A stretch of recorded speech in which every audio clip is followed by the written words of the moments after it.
Where would you live if the world was suddenly flooded?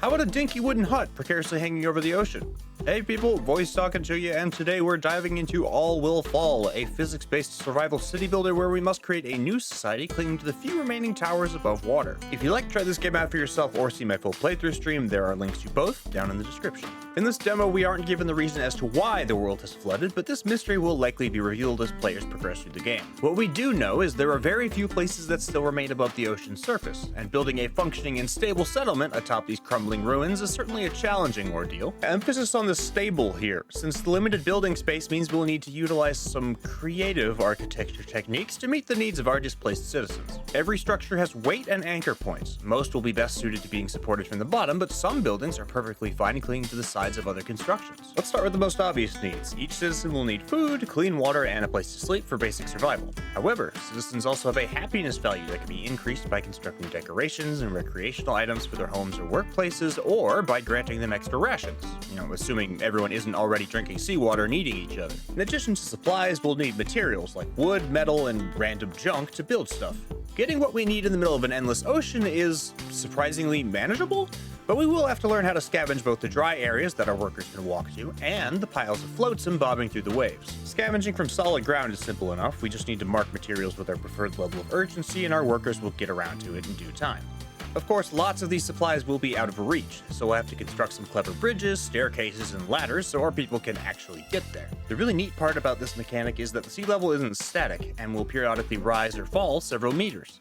A lower tide means resources trapped in sunken areas are revealed and can be reached by our workers if we give them a path. Just make sure they're out of the way by the time the tide rolls back in, or our people might get swept away with it. Low tide isn't always a good thing, though. Remember I mentioned those piles of junk floating in the water? We'll need boats to reach them, and each boat will need a dock where its crew can embark each morning and unload their loot at the end of the day.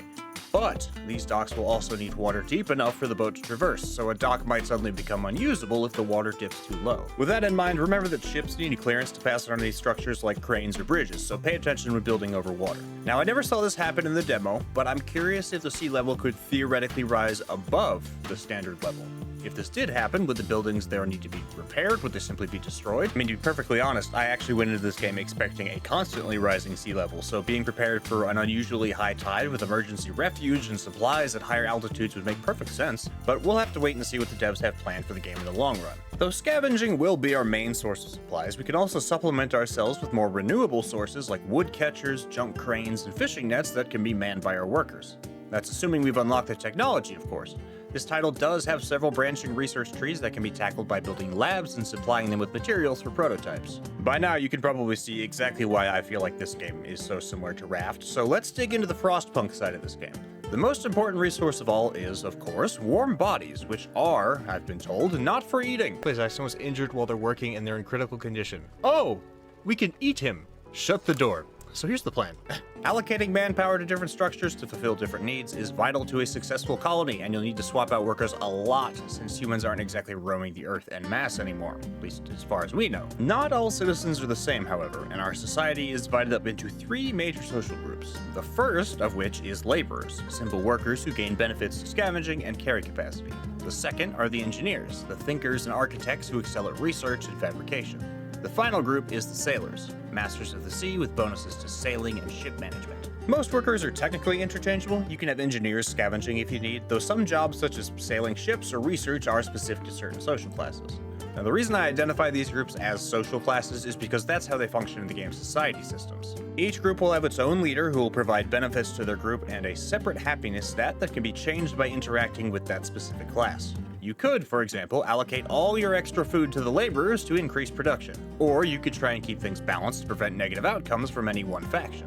As a faction's happiness rises, they will unlock perks specific to their social group, as well as providing loyalty and influence to the player. Keep in mind that we are a character in this game and can be overthrown or otherwise disposed of by our citizens, so keeping at least some allies is vital to our own survival as well as that of our people. While the happiness system is relatively straightforward and earns us obvious rewards, loyalty and influence are a bit harder to pin down. Every now and again, a random event will take place in our colony. These mix up the gameplay and provide challenges to the players, such as building a watchtower for safety after a child falls into the sea, or deciding what to do with an injured laborer who can no longer work. Influence and loyalty seem to only be used in these events to unlock certain choices or to adjust policy. And policy changes seem to be kind of an odd expenditure of influence, in my opinion, since they all have their own detriments anyways. Your happiness from food is a tad redundant when we can adjust rations for individual groups, for example, so spending influence to do that seems like a waste. I don't know, maybe it stacks and I just don't understand it, but overall I'd like to see some more depth to the societies. Right now it's pretty easy to ignore it entirely, and it feels kind of unnecessary. I'd love to be able to spend influence to recruit new survivors, or maybe even navigate diplomatic relations with other survivor colonies. Right now the loyalty and influence systems are pretty confusing and really just seem to be used for securing certain outcomes from events. Now don't get me wrong, I love these events. They're funny, they provide a good change of pace, as well as myriad opportunities to push people into the water for literally any reason. Child fell into the sea? Send the parent in too. See some extra wood? Shove someone in to go get it. I don't understand why we're inclined to do this so often, but it's pretty funny. Tragedy. Parents say their kid was playing near the water when a sudden wave swept him away. No one was close enough to save him in time. This can't happen again. Rest in peace, little one. Time to move on. Maybe you haven't looked deep enough. Throw that parent over the rail into the... Why is that an option for every... every event? There's an option to throw someone into the water. That said, these events do seem to lay out the rewards for each choice in obvious numbers, but some lead to secondary events that aren't listed in the description. Now, I have no problem with spicy outcomes, but the game should either say something like this may lead to unpredictable results, or do the opposite and be more vague. That way players don't feel misled when they get more than they were bargaining for. I feel like the graphical side of this game largely speaks for itself. It looks pretty great, in my opinion, and the way algae collects on structures that get covered by the tide is a really nice touch. There's even a painting system that lets players retexture their entire settlement if they so desire. Big Raft vibes from the visuals, and the music isn't far off either. Despite the desperation of the situation, this is a really chill game overall, and very forgiving of the player's mistakes. If you build something in the wrong spot, you can move it. If you construct something that would topple into the water, the game will pause and allow you to build structures that would either support it or undo the action altogether. Maybe it's just me, but I almost kind of wish I was punished for making big building mistakes.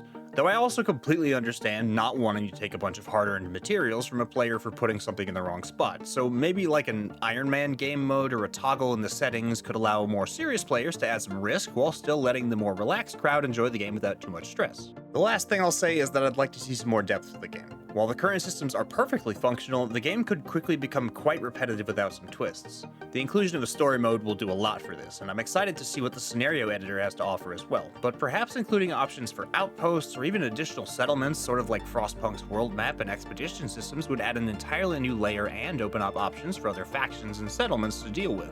At the end of the day though, I really enjoyed this game. It was a delightfully chill mix of city planning and apocalyptic themes that blends seamlessly. There's tons of different ways to build your colony, and even more when deciding how to run it, expand it, and even decorate it. Fans of Raft or those who are looking for an interesting twist on the colony survival genre should absolutely give this one a look. But hey, I'm just the voice in your head, so what are your thoughts on All Will Fall? Have you played Raft or Frostpunk? How does this game compare? Do you wish the game was more punishing, or are you happy with a chill city building experience? Let me know what you think down in the comments. I'm always happy to hear from you. If you enjoyed this video, leaving a like helps me out a ton and helps keep the place above water. If you want more, subscribing is the best way to support the channel and keep new content coming your way because I put out new stuff every week. Thanks so much for listening to me today. You'll be hearing from me again real soon.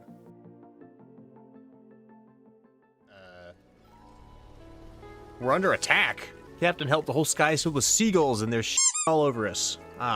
We lose some wood, but we get food. Try catching them with your hands. That seems to be the most effective, actually. Or run for your life. This game is goofy. Try catching them with your hands, guys.